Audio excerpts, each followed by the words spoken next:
Cette université, bien sûr, c'est un succès, c'est une réussite. Georges Frêche l'avait voulu, nous le réalisons, nous l'avons financé quasiment à 100%.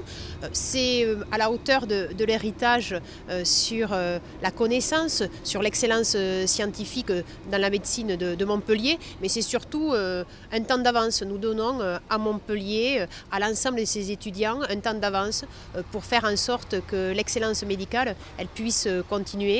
Nous avons de formidables chercheurs, de formidables enseignants, des talents parmi les étudiants.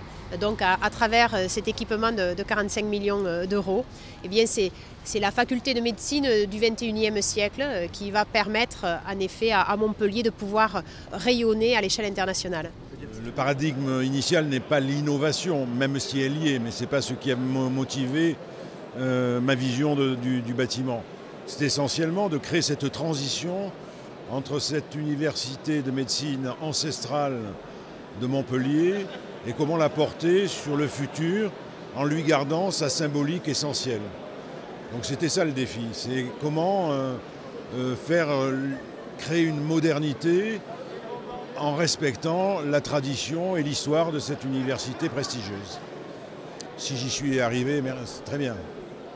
Eh bien, aujourd'hui, c'était pour moi l'occasion de venir inaugurer de très belles réalisations architecturales, mais surtout de venir saluer la communauté universitaire sur le site de Montpellier, puisque ces réalisations architecturales sont là pour abriter l'enseignement, la recherche et l'innovation portée par les universités du site de Montpellier. J'étais vraiment très fière et très heureuse d'être là aujourd'hui avec l'ensemble de la communauté.